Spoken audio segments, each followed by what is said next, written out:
This podcast is presented by the Prince George's County Memorial Library System. Hi, I'm Hawa. Wait, no, hold on, start again. Okay, wait. So I wasn't ready. Okay. Yeah, this way. Hi, I'm Hawa. I'm Ella. I'm Hannah. I'm Heather. And I'm Darlene. And this is our podcast, These Books Made Me. Today we're diving into Judy Blume's Blubber. Friendly warning as always, this podcast contains spoilers. If you don't yet know who only eats peanut butter sandwiches, proceed with caution. Today, to finish off the end of the season, we have the whole podcast team here with us. Woohoo! Woo! Was this everyone's first time reading? If not, how did this reread compare to your memories of reading it when you were younger? It was not my first time reading, and I think I retconned this entire book to make it more palatable to my memory. I remember liking this book when I had my Judy Blume era. It wasn't my favorite of hers. I really liked Otherwise Known as Sheila the Great and Are You There, God? It's Me, Margaret. But I remember liking the book, and I remembered things getting resolved in a more positive way at the end, and that doesn't really happen. So I don't know. I now have some concerns about myself as a child. I don't know why fourth grade me really liked this book. But same, I remember really liking it, and then I reread it, and I was like, why did I like this? I don't it's accurate to, I think, the kid experience, but I don't know what was going on with my young life where I was like, this is a great book. Hot take. Are we sociopaths? Potentially. I do just read horror books now, so there might be a pipeline, Judy Blume to just horror psychopaths. This pretty much was horror. I have honestly. to say. This was just torture porn. Yeah. This was my first time reading it, and least favorite book of the entire podcast. That's saying a lot. Yeah. Yeah. Because we went into Sisterhood of the Traveling Pants. So. Yeah. So if this is the worst one, then that is saying a lot. Sometimes when the books shape us, it's not in good ways. Right. Yeah. But I agree with Ella. I do think that it is very indicative of childhood at the time because it rang true. But yeah, I was also very surprised, maybe because I don't really think back to elementary school that often. And then this book was sort of like a wake-up call. No, we were all a little terrible at that age, I think. Was nice. No, I'm kidding. Well, I think especially her use of calling everything dumb. You big dummy. I remember calling everything dumb. I'm Yeah. That's very accurate. And I think just picking up on little things that adults did and thinking you're a little older than you actually were, because she makes such a big distinction between herself and her younger brother, who's only a year younger, I want to say. And yeah, and it's no, she's just as childish, but she just considers herself so much older. Because she knows a few more things. Wasn't there something that she had on that she was like, oh, this makes me look even 12. The Maybe you're hat. 13. Yeah. She wore her mom's old gray hat, and she's like, now I look like a 13-year-old. Girl. So it's my turn to be the adult reading this for the first time. I read Judy Blume as a kid, but I missed this one when I was the target audience for it. And pretty horrifying as an adult. I think it's a very well executed book, I want to say. I'm definitely not dissing Judy Blume's writing. I think she's very good at what she does, but it's pretty bleak, this portrayal of kids bullying other kids. Judy Blume was born Judy Sussman on February 12th, 1938. For the majority of her childhood, she grew up in Elizabeth, New Jersey with her parents and older brother David. However, when Judy was in third grade, the entire family, except for her father Rudolph, moved to Miami Beach, Florida, for the sake of David's health. He was recovering from a kidney infection, and the Florida climate was supposed to be beneficial. They lived in Miami Beach for 2 years. Judy was an avid reader and attended an all-girls high school called Baton High before earning a BA from New York University in 1960.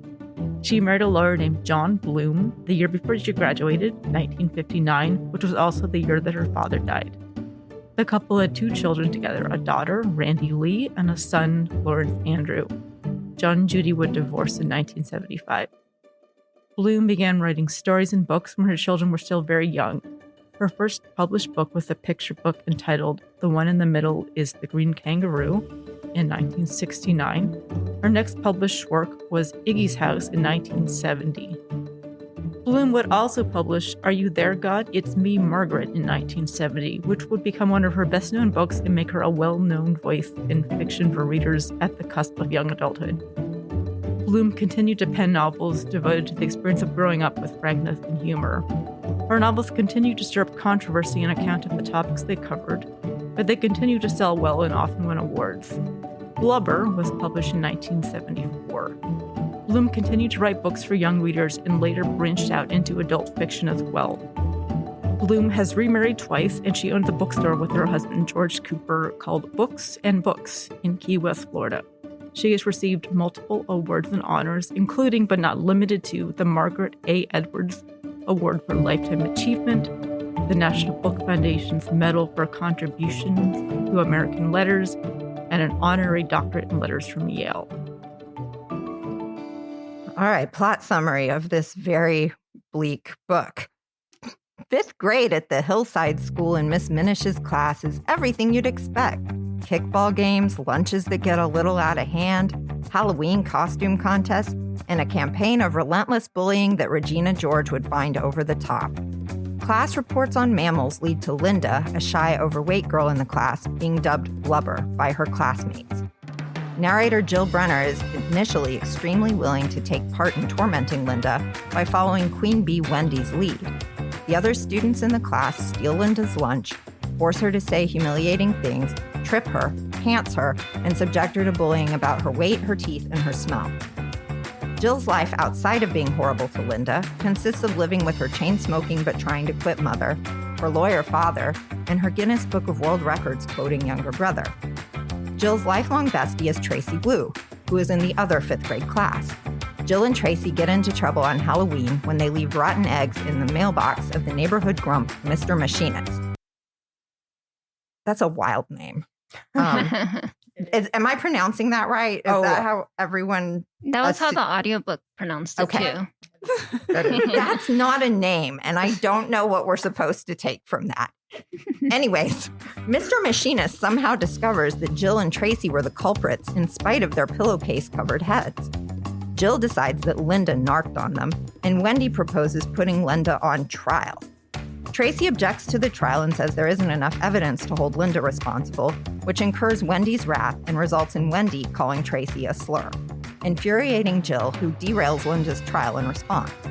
Wendy then turns all of her bullying and organizing energy towards Jill. Jill is now on the receiving end of the same type of abuse she so willingly inflicted on Linda. Linda happily joins in with the bullying of Jill, as Wendy has now taken Linda into her clique. After a few days of this, Jill stands up for herself and destabilizes Wendy's tyrannical regime by driving a wedge between Wendy and her bestie Caroline. Jill befriends Rochelle, the one person in class who wasn't awful to her or Linda, and the cliques in the class shatter and reorganize into different groups. Linda, however, is again on the outs, and the book ends with Linda once again eating alone at lunch. Oof. It's truly the darkest book we've read. Yeah. Yeah, I thought for a children's book, it really would end on a more positive note. Yeah, it doesn't. Yeah. And I don't know that any of her other books are quite like that either. I just don't trust my memory now. Yeah, right? that's true. I'm not That's sure. true. Because I didn't remember this being so bleak in the end. I think because when I was a child, I focused so much on Jill. And like, oh, Jill overcame like when they bullied her and completely forgot, one, that she was the bully in the first part. And two, like, poor Linda does just end by herself at the end. Like, even Jill, who was on the bullying end, kind of found a friend in Rochelle, like, for when she's not with Tracy. But then Linda's just like, what? Like, everybody just kind of paired off as if you can't be friends in groups of 3s or 4s. What Like, an intense year for her, though. Like, she went from kind of just like being alone to being the center of bullying to being part of the like cool girls to then just being alone again. Alone again, naturally. Like, what an emotional roller coaster that year was. I don't know. I'm also starting to wonder if I maybe conflated this book with another book. Oh, fifth grade isn't easy. Fifth grade by Barth the Clements. Oh, yeah. And I think I kind of maybe mixed Elsie and Linda up some, or like just because I when I started this, I was like, Linda. I don't remember that being the girl's name. What I don't know is how Bruce made it through this whole book. Unscathed, really. Yes. Unscathed, larger, picks his nose with like a fever. Like, how He did has you a survive? nose picking plan. He has like a He has system. special nose picking paper. Isn't he the one who has the that's paper in his yellow. desk? Yeah. To hide the boogers on. Oh, Like, how did you disgusting. make it through? Up your nose with rubber hose. Sexism? Right. Yeah. I mean, the book itself is a lot on how I guess the girls kind of tear each other apart based on like their looks, right? Which kind of points to one of the topics that we wanted to discuss with this book, which is sort of the weird feminism in it, where it's like it almost is a feminist book, but doesn't quite land. But what did you guys think about it? It's like I want to believe that maybe there was supposed to be like a message or something in this book, but I try to think about like who this book was geared towards, and I'm just like, if there was a message, I don't know if they would have picked up on it. I think that's a good way to think about it, though, to see, like, think about who the intended audience was and what they would have gotten from it, because I kept thinking that too. I was like, when I read this, would I have picked up on what she's trying to say? Like, I think I'm thinking about it as an adult now. And I was talking about this with Heather, but I feel like as an adult that the message is what Jill's mom says about how just life isn't fair, essentially. And that tracks as like an adult. But I don't think that that's the message I would have gotten from it when I was a kid, because that just doesn't feel like the kind of like mentality I would have had back then. The message of the book. We're ready. Please walk us through it. So, bit of a tangent. My father used to sit my sister and I down and have us watch these really trippy movies from the 70s when we were kids that he loved, that had really weird, unsatisfying endings that wrapped up nothing, told you nothing. You didn't know what happened. You would want to throw popcorn at the screen when you were done. This book was published in the 70s. Is this the kids' lit version of a 70s unsatisfying ending film?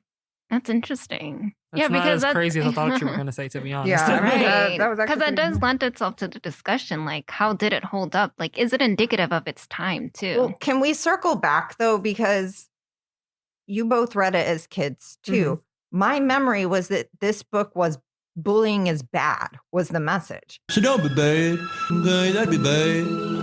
Like, Yeah. this is the Yes. bullying book. And I remember it as the fat shaming book, because one of the reasons that we chose this was Sisterhood of the Traveling Pants had a lot of body shaming language in it.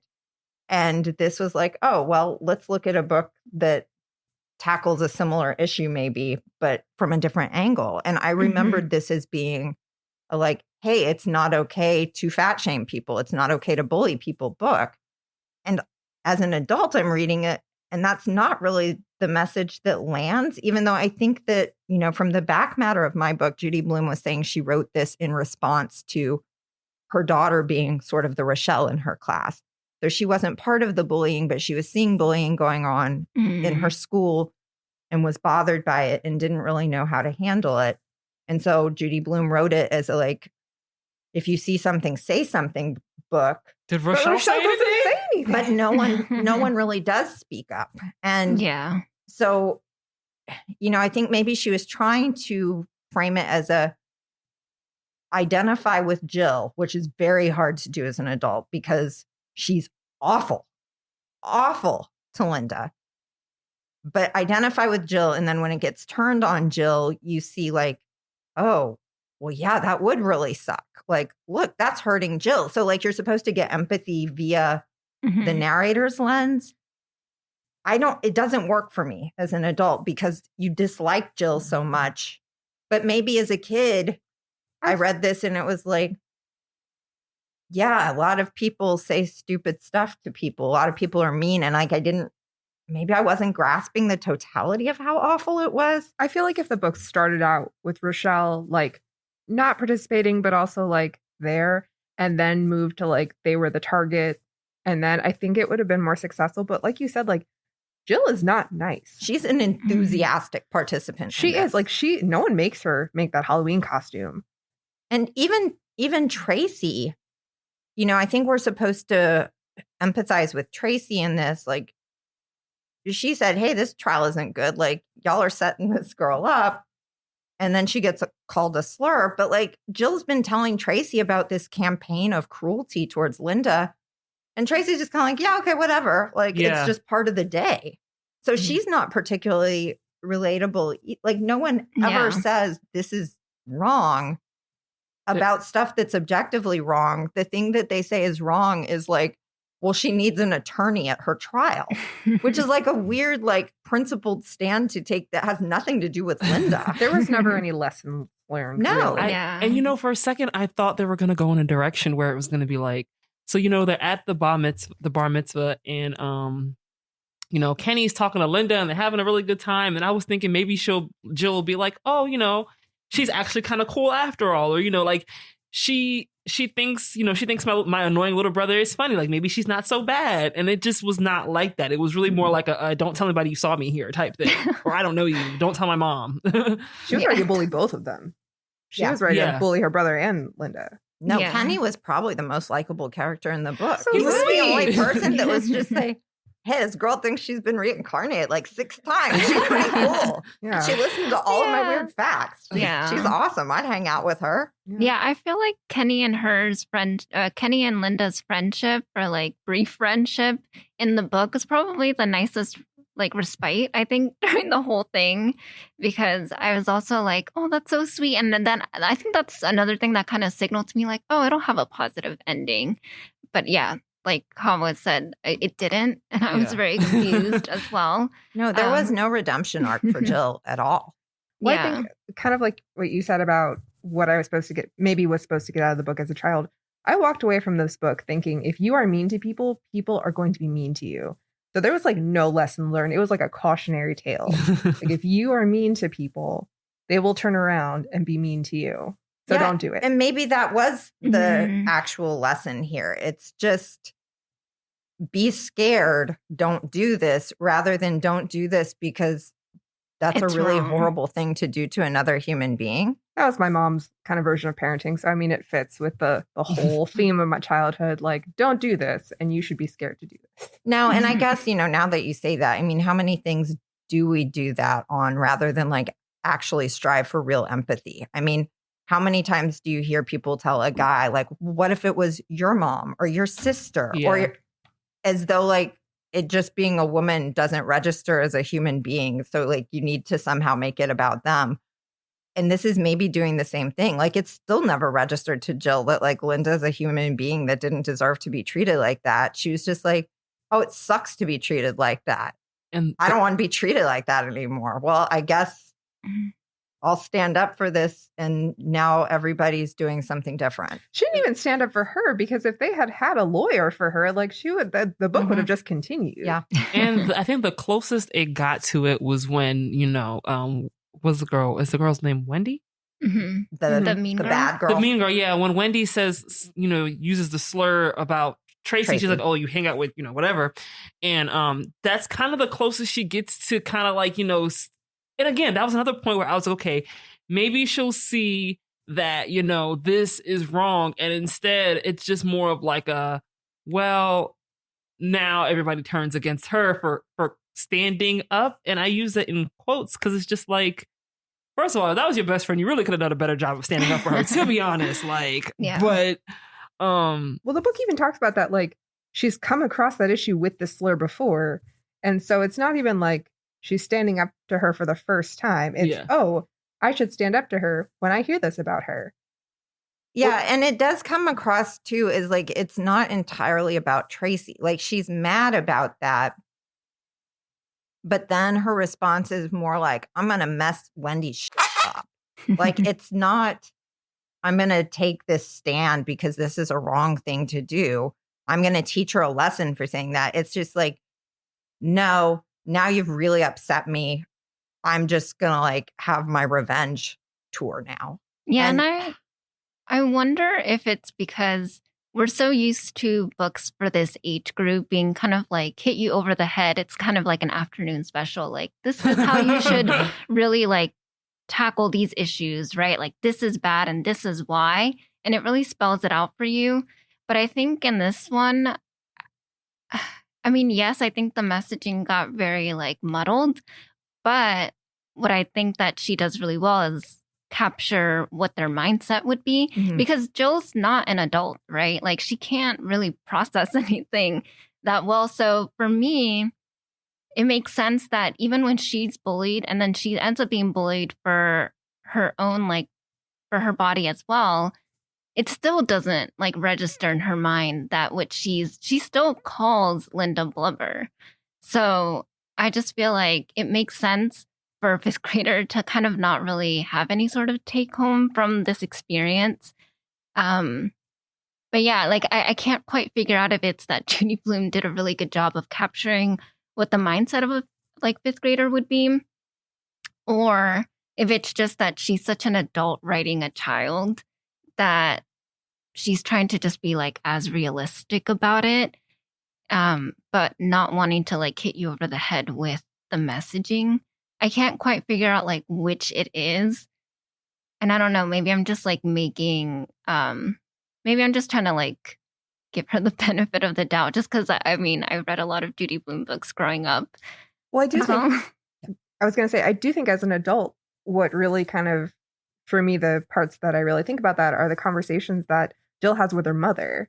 And I feel like those are really accurate to, I don't want to say like survivalist of like one day at a time in fifth grade, but the like emotional roller coaster that all of them kind of go on a day-to-day basis, I feel like is pretty accurate as far as like, no, it's not going to work out. Like, no one liked me today and today is the rest of my life. And like nothing you say is going to make it better.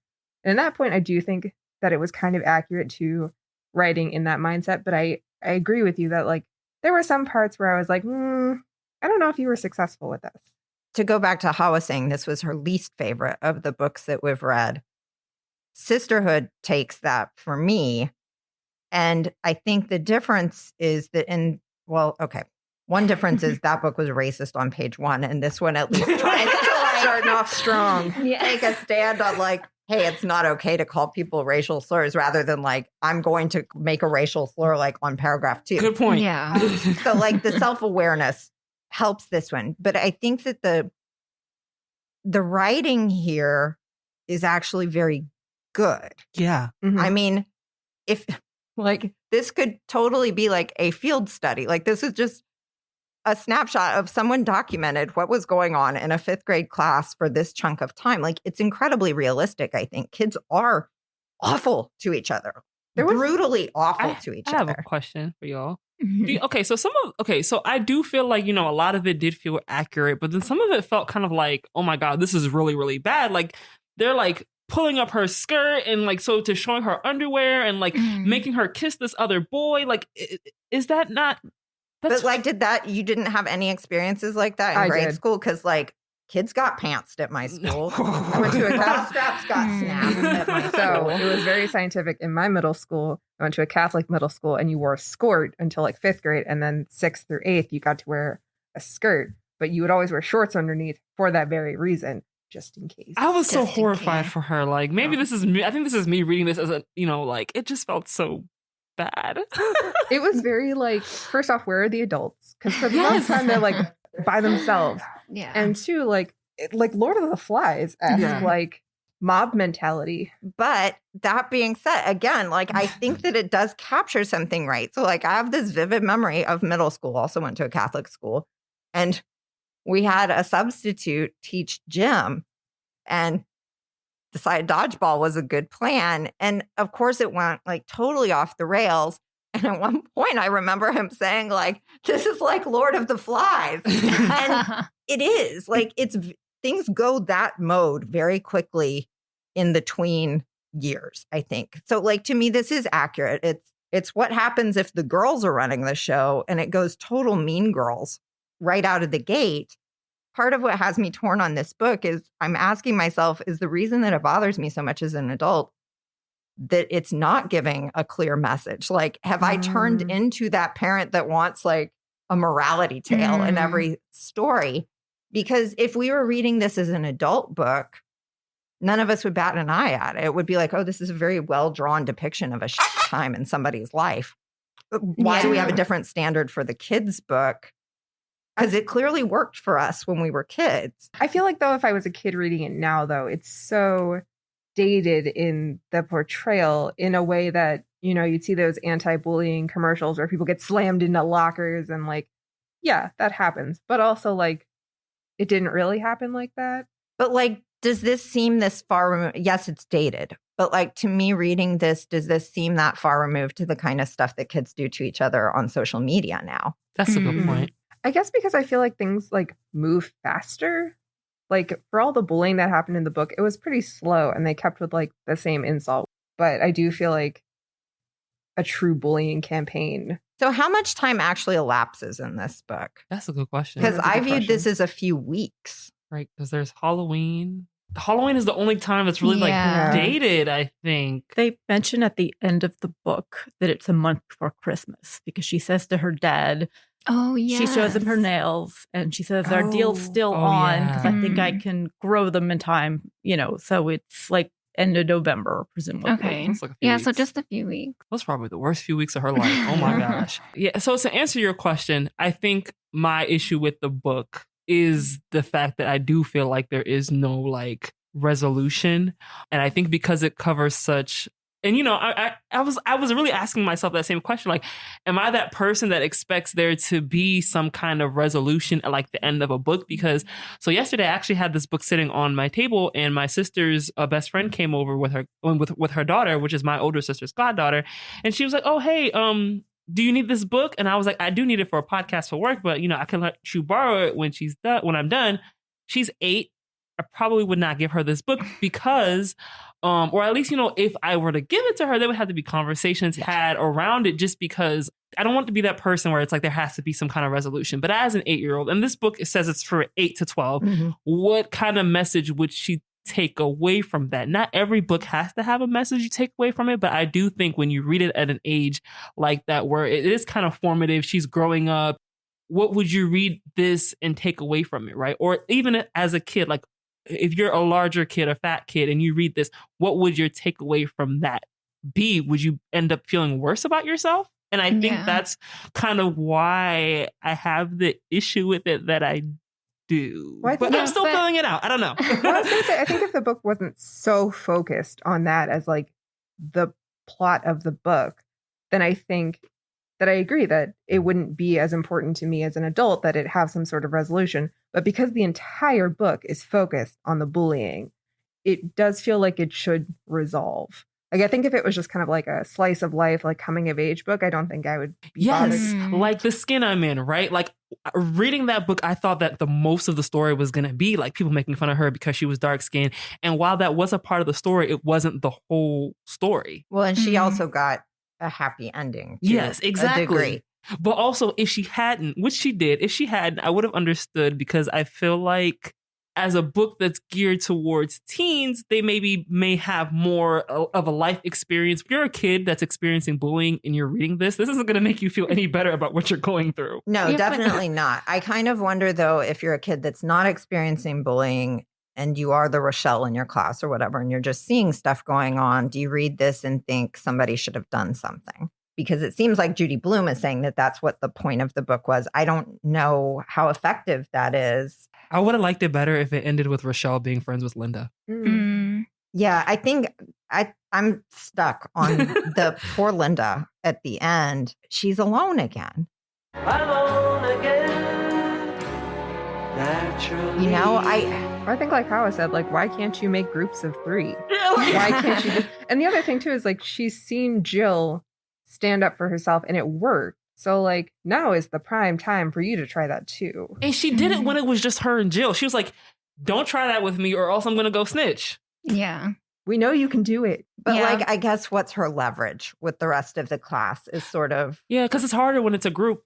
The issue. And then they probably would keep doing it and then call her a snitch on top of that. So, But that was also strange because I felt like Bloom, the way that she was writing it was kind of also being a little like, I think she was also passing a little bit of judgment on like the character of Linda and saying that what Jill understood was really important, which is that you have to make your own way in the world. And sometimes it's you having to like put yourself out there. And like Linda just didn't do that. So Jill in the end is the one that goes up to Rochelle and makes friends with her. But Linda never really does that. And so that's why Linda's alone. But I mean, going back to what Hawa said, I think that it is important to make that distinction that I think that this book, I think it is a good book, but I think that it requires a discussion about it because in 5th grade and, you know, into middle school, you are kind of like exploring like immorality and you are trying to figure out what's right and what's wrong. And you do give in to like peer pressure very often. These are all things that you're thinking through. And this is a really good book to like read and then have that discussion and then question the child reading it. Like, how did you feel about the end? How did you feel about the fact that Linda is still by herself and that Jill stood up for herself or talking through some of the weird distinctions that Blume makes? Because for me, it was like, yeah, racism is like totally bad. But fat shaming, like we're not going to take any sort of stance one way or another because, you know, Linda gets like fat shamed. But then, you know, technically like Jill was, there's no skinny shamed, but you know what I mean? Like people are just, their bodies are just discussed and that's just how things are. I feel like it was kind of like teetering, whereas like it for sure said this racial slur is bad. Yeah. I think just going back to your point about like, exploring morality at that age, there is a point where Jill is really surprised that Wendy lies to the principal. She's like, I can't believe that Wendy just sat there and like lied to his face. So that is something that's like on her mind. It's like, where does it end? What is considered okay and what is not? That's what these kids are figuring out. And it's so, you know, I will say it is well written.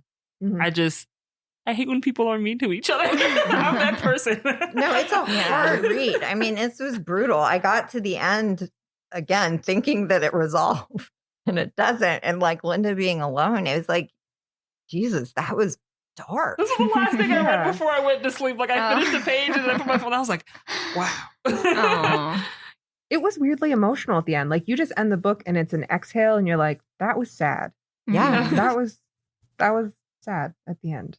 I know that the narrative is from Jill's point of view, and so we're not going to get like the full side, for lack of a better term, of every other character. But I feel like we kind of get from some of the other characters, like we get a little bit of catharsis, we get a little bit of the point of view, kind of wrapping up the story from the other characters. I don't feel like we get that from Linda. I feel like we could have gotten a little bit more about where she kind of is emotionally at the end of the book. I completely agree with you. At the end, they kind of just describe her as being alone. Whereas the other kids get like they paired off and they're friends now and everyone has a best friend. But like Linda gets like no sort of like, and Linda was okay too. She was just in the corner. Yeah. I was going to say, I left off just wanting to pretend that she's going to be friends with Kenny. Yeah. Like she's just gonna go visit Kenny. The bar mitzvah was their meet cute. Yeah. I wanted her to like do what the rest of us do when we don't have any friends, which is like pull out a book or like I want the like book about Linda in which she's like having a weird seance to like deal with her ESP and like all those that have wronged her. She's a very interesting character in the bits that we get about her. Why was she home on Halloween? It was the question that I came up. I thought she was home on Halloween because she didn't want to be seen eating sweets because they had already been mean to her about her diet and stuff. And that she was afraid of being pranked, probably physically and violently. Yeah, that one was pretty hard because I don't think I grew up with that sort of mentality of like being really hyper focused on what I was eating. And I felt really bad for Linda because just at every turn, but I do remember certain aspects of my childhood that I was like, you know, now we know it's like wrong to think that way. But one is like body mass index not really being a true measure of whether you are overweight or not. But yeah, that scene on the scale was really rough. And she's just in trying front of the class. Yeah. That was so unnecessary. Ugh. And she's just trying to like not even make excuses. She was just like, I'm big boned. And she was just like, yeah, but according to my book, you're overweight is what the nurse says. And the kids just use it like as fuel for like more bullying. It was kind of ridiculous that Jill was like waiting around to see what would come up on her like scale. Like that's just so, I mean, I guess also it might have been kind of just so we could have that perspective because we are seeing things from Jill's point of view. I mean, first of all, why are they weighing kids in school? Second of all, why are they doing it in front of their classmates and having them all hear what the nurse is saying to them about their weights? Like the whole thing is just bananas. They absolutely did that when I was a child. Yeah. And you would have people like tying their shoe or like lingering out. Like in theory, it was supposed to be one in and one out, but then like it was an open door and like no one's whispering. So like you would get like the group of like perfect people like in the middle. But then if you were on either scale, like underweight or overweight, like it was a humiliating experience. Yeah, I don't remember the weigh-ins, but like I definitely remember other things that were like very publicly done that I am sure must have been difficult for at least some of my classmates. You know, I was thinking about the like presidential fitness testing in gym. Real winners wear one of these. What's that? The Presidential Physical Fitness Award. Oh, And like for the kid that couldn't run the mile and had to walk it, or the person that had like no flexibility at all, or the kid that couldn't do a pull-up. That was probably very like publicly humiliating because it was in front of the whole class. But yeah, the part with like watching Linda's lunch change, like after the bullying starts, because her lunch was fine to begin with. It was a totally normal school lunch. And then they start being mean to her. And the lunch she brings in for her diet lunch is not a lunch. It's like some saltines and an apple, which they then take her apple and wreck it. And, you know, that just becomes another source of cruelty. There's also weird stuff with like Jill has like real food aversions. So like the flip, I think, to be she's upset because she's underweight and doesn't want to get scolded by the nurse for her weight and told to drink a malted, which is advice I'd love to get from a nurse, but Jill was not happy to get that. Like, just get some milkshakes. Well, she didn't know what it was, right? She had never had one before, but it's like she's, I think, meant to be in contrast to Linda. So Linda has whatever her struggle with food is that she's trying to deal with. And then Jill has her own struggles with food in that she has like very strong food aversions, apparently, that are textural, I guess, because she only eats peanut butter is what we're led to believe. She even brings a peanut butter sandwich to the bar mitzvah because she knows she won't eat whatever they're serving. Yeah.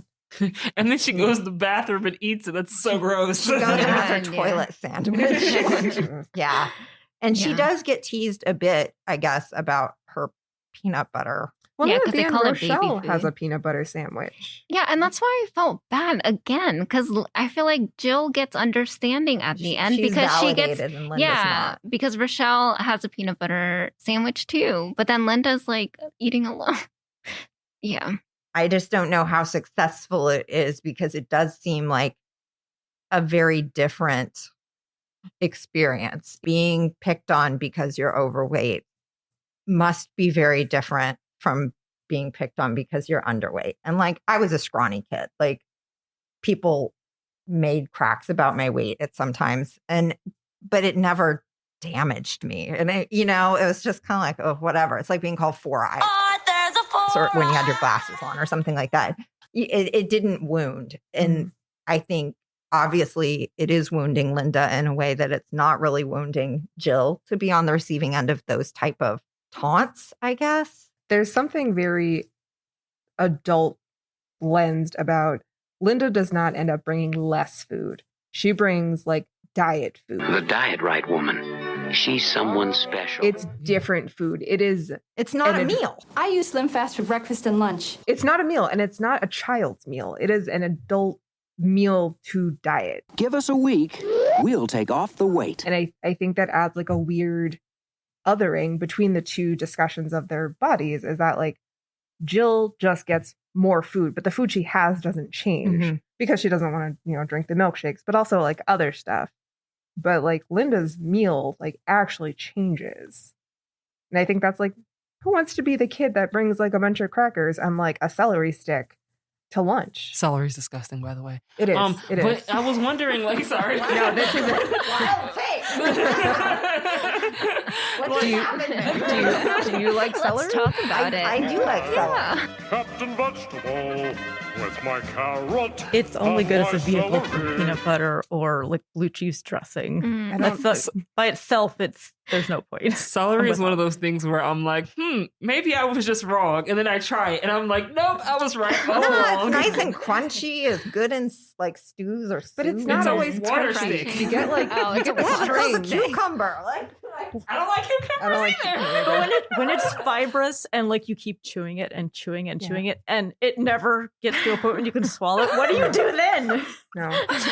But it did make me wonder, like, did she go home and say something to her mom and her mom gave these suggestions? Or did Or she is she decide sneaking that she's it? just gonna, like, that's what she's gonna pack for herself?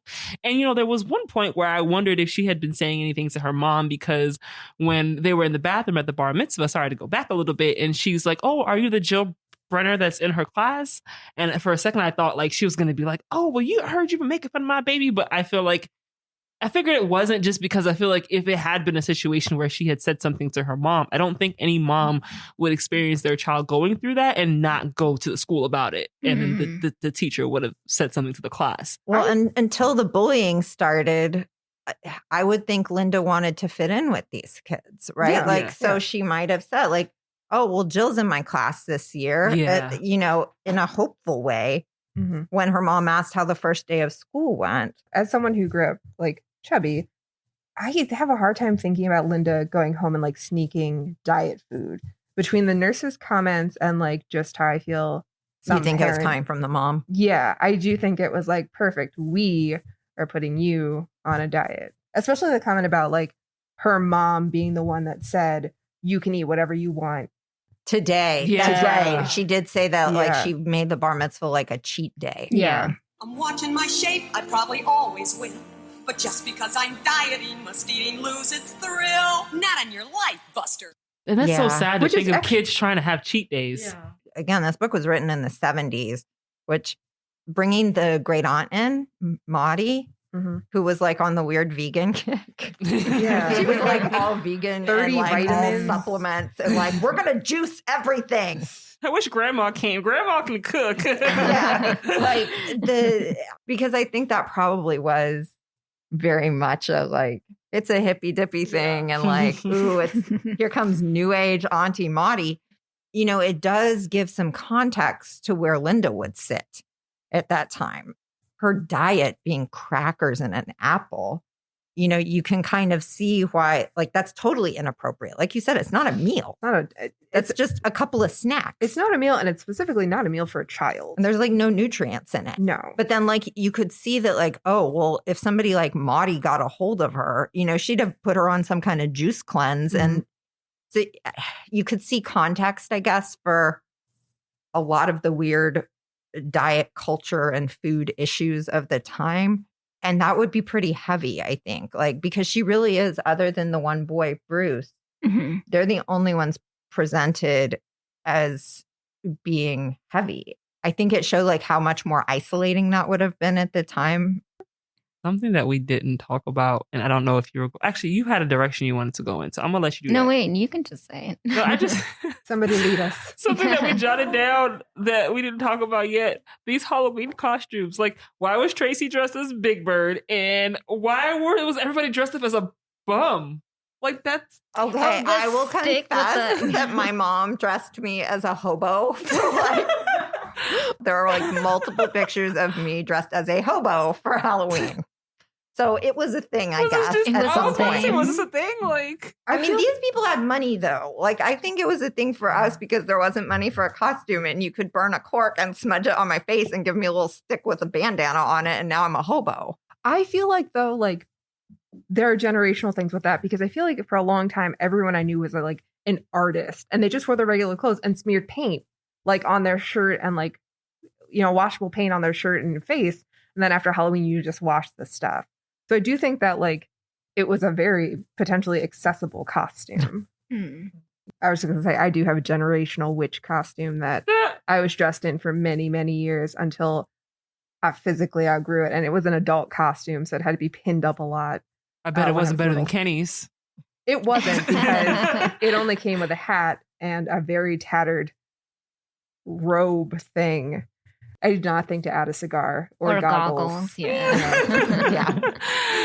And she was so salty that her brother won in that costume. And she's like, I never won in that costume. But also, Jill, you kind of suck. So that's why you didn't win in your Flenser, whatever costume. Like, it's like the kid that shows up in like an Abe Lincoln costume. And you're like, what are you doing? Yeah.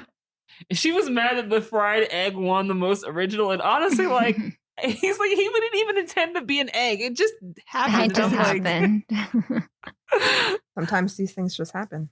We did get the Harriet the Spy reference during the Halloween interlude, which felt like we were coming full circle. That was our first book that we ever covered for the pod. And she referenced Harriet rolling around like an onion during their pageant. Right. That was something in this book. Right. And we're discussing it on our last episode of the season. So it does feel kind of like. I did read that and go, oh, the podcast. I mean, I feel a little bit like this book is a bit of a homage to Harriet the Spy, like with the bullying and the tables turning and even the housekeeper / not nanny, but I don't know. It's not a redo, but I just feel like there's like actually sort of a hat tip. That's a really good point, though. There's a lot of similarities in like an extreme way. Oh, and the food choice, the one sandwich. Yeah. You can only, as a child, only have one type of sandwich. That is your sandwich. I mean, I wouldn't say Harriet's a more likable character than Jill, but is she not a more interesting character? Like, I don't feel like we learn a lot about Jill. She just feels like a follower. An enthusiastic bully, and she likes peanut butter only. There's really not much to her beyond that. She bites her nails.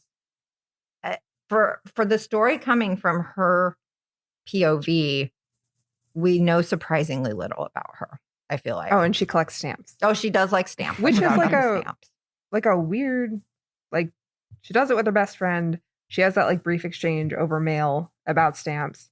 But like, it doesn't feel like a personality thing. It just feels like a child should have a hobby. I think we do. Yeah. In the beginning of the book, I noticed that besides Jill, Tracy's the only one whose last name we get. And I felt like that, I don't know if that was like very intentional from the beginning, almost to kind of like foreshadow that something was going to come up in terms of her race. Well, I don't think so, though, because we get Linda's last name is Fisher, right? Okay, that's true. Yes. And then I feel like we get Bruce's last name, too. You know what? You might actually be right. The thing, though, is that Tracy is one of the only ones that continuously gets the last name.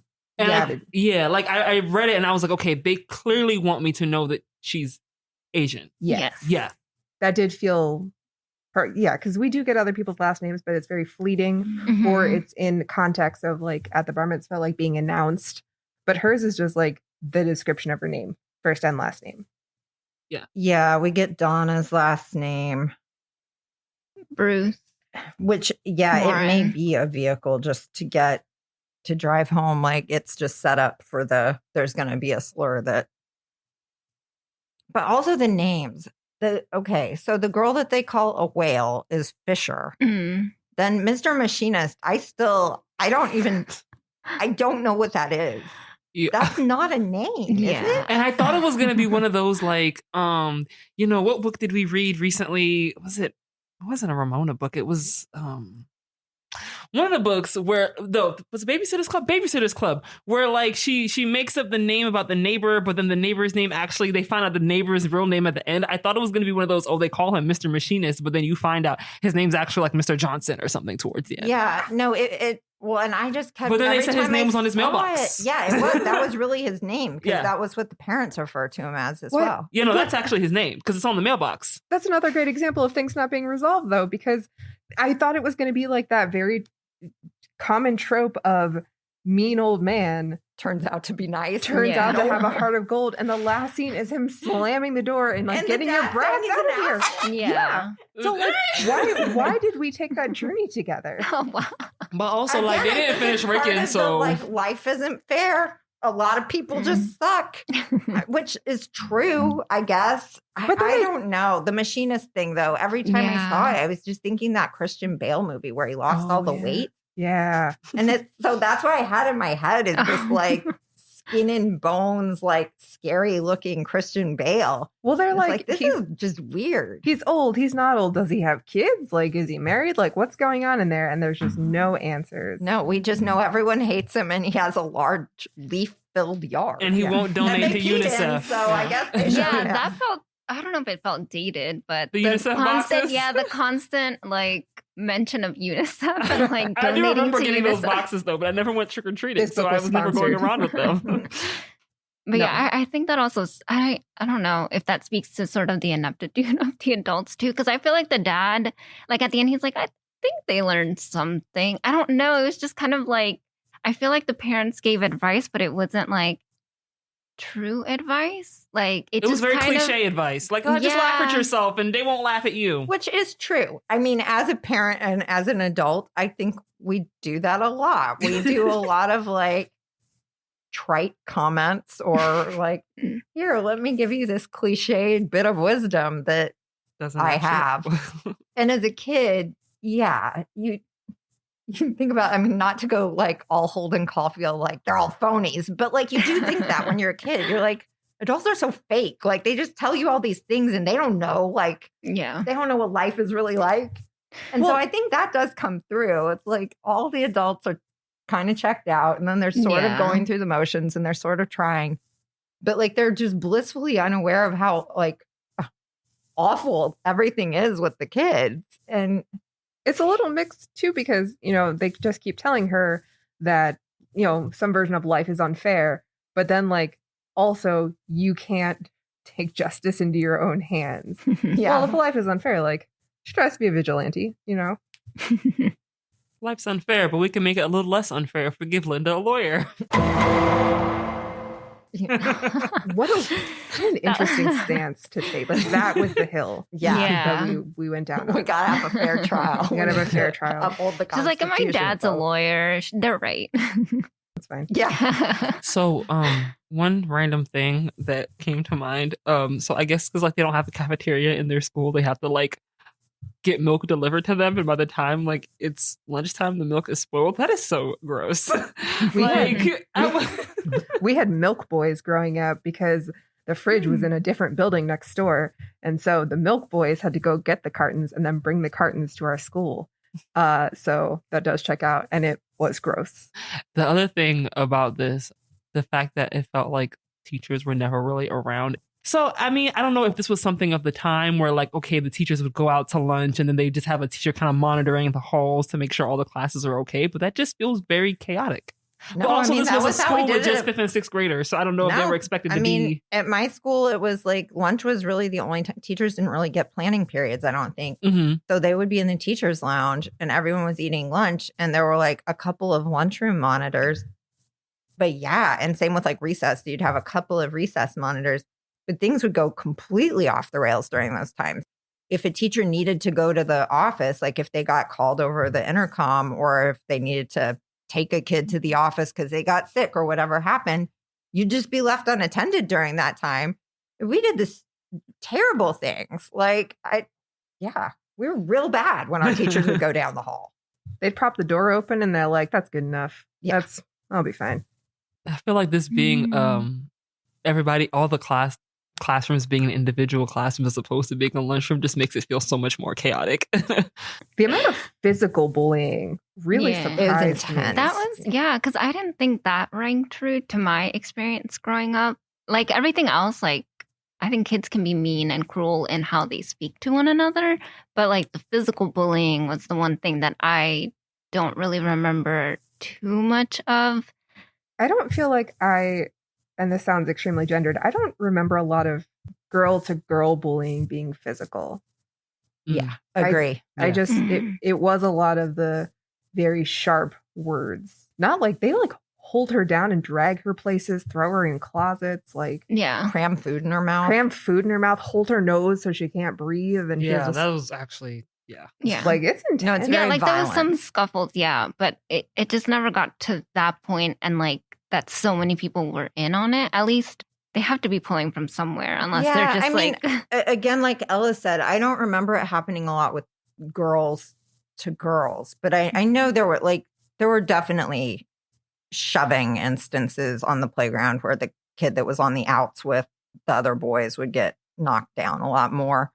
There was that kind of stuff, but like I don't remember it being an organized campaign like this is. Mm-hmm. This is just yikes. But I know it happens because you see how many like TikToks do you see where people have taken like people fighting in the hall at school at a middle school, or like it happens.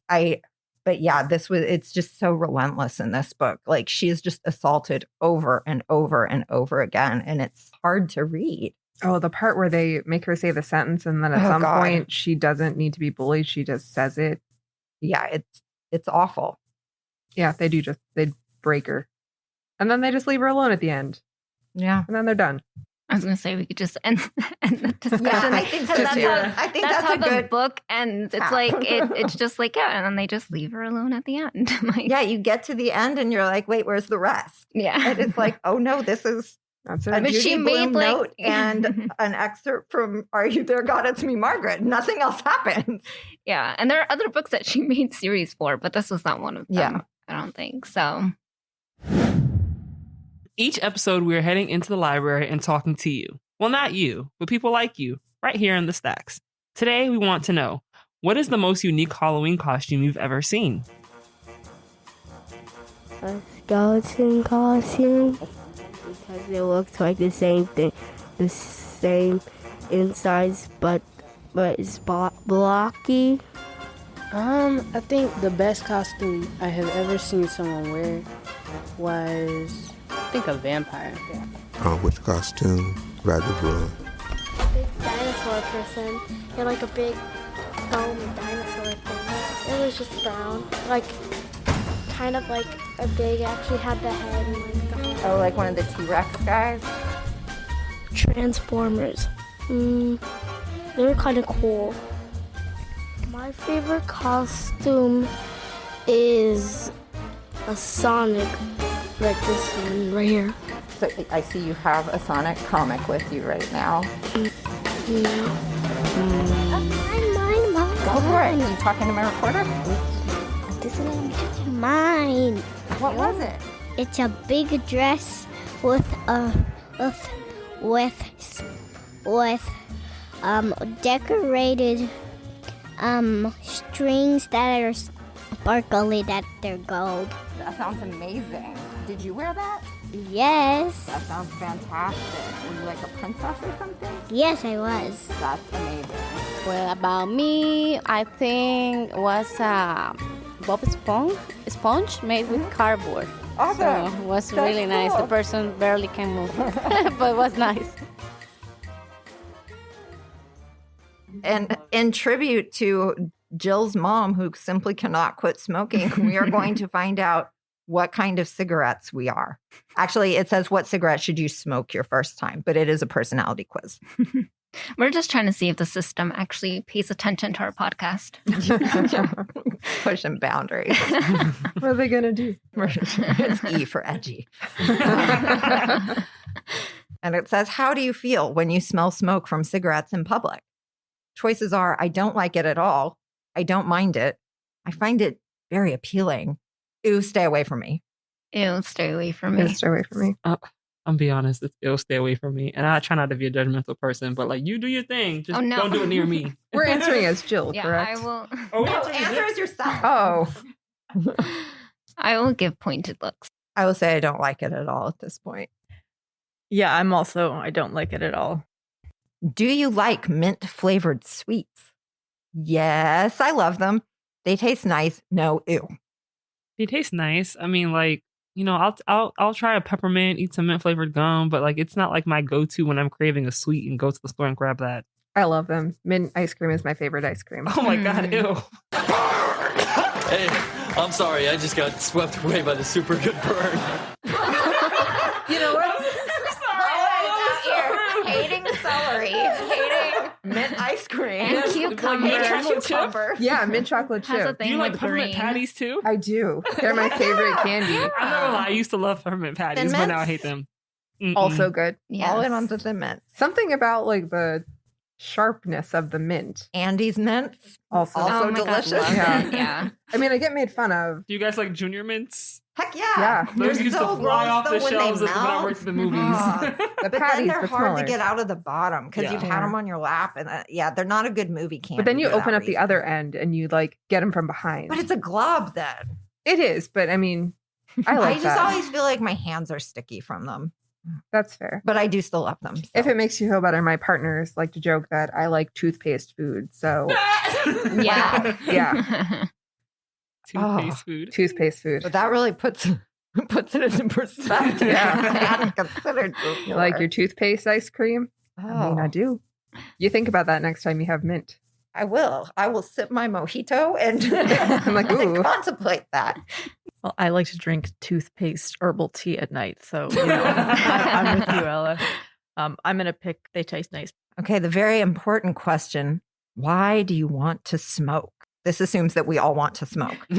So, to look cool, to relieve stress, social smoking.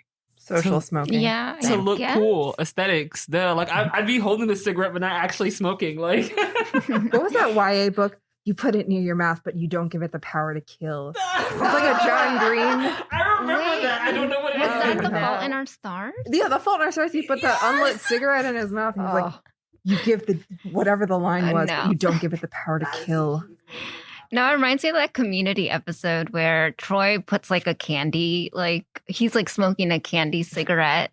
I love Community. Oh my God. Yeah, he catches Britta smoking. He's like, I know what you're doing. I'm going to pick to relieve stress. Okay, now we have a sort of edgy looking girl smoking, and it says, how do you want to be perceived while smoking? Rock star punk with lots of exclamation points. Rock sitar. Yeah, there are definitely some typographical errors in this quiz. Yeah. Okay, so rock sitar punk, classy, feminine, businesslike. I'm gonna go with a rock sitar punk just because I read that and my mind was thinking like raw XD. That was I'm an going to era. agree. But I don't really like the other choices. So Yeah. Agree. I mean, what does feminine mean for smoking? Like Virginia Slims? yeah, Or like you have a cigarette holder? the cigarette holder. Yeah, like you're wearing a billowy dress and you've got the cigarette holder. Just out here Miss Scarleting it up. Yeah. I'll go rock sitar punk as well. I'll just go classy. I don't think it is classy though. But I guess if I you're guess it gonna depends on the like, cigarette. yeah, it shouldn't say classy. It should just say French. Yeah. Then I would What's have. that Audrey Hepburn movie where she has a poster with it? Doesn't Oh, Breakfast at Tiffany's? maybe? Yeah. That's how I, think want to she be. had a perceived. cigarette holder in that too.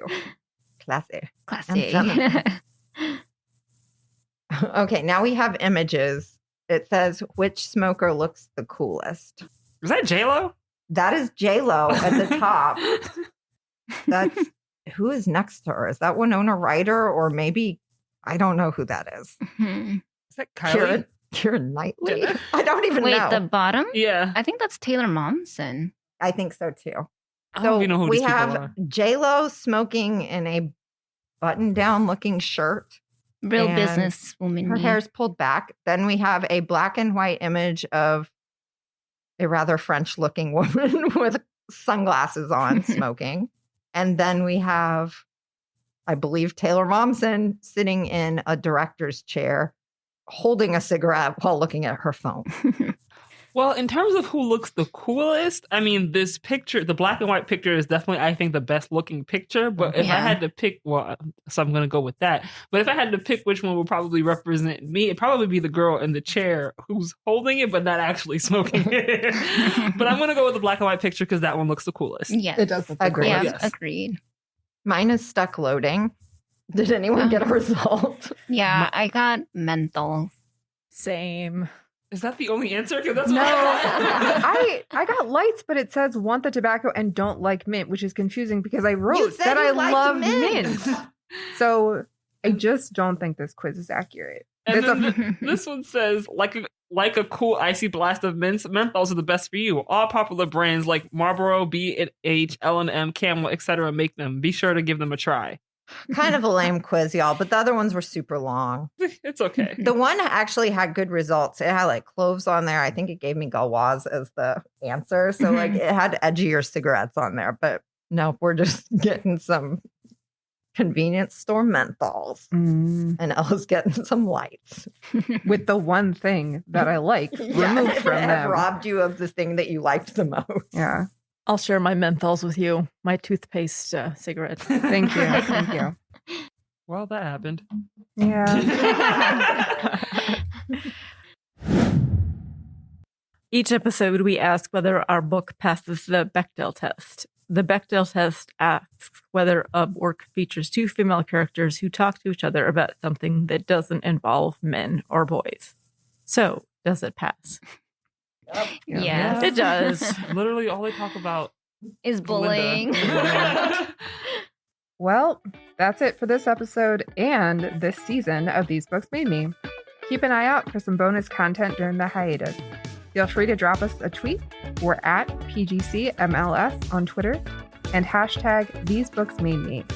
You can also send us your questions at thesebooksmademe@pgcmls.info. For historical deep dives and read-alikes, check out our blog, which is linked in the episode notes.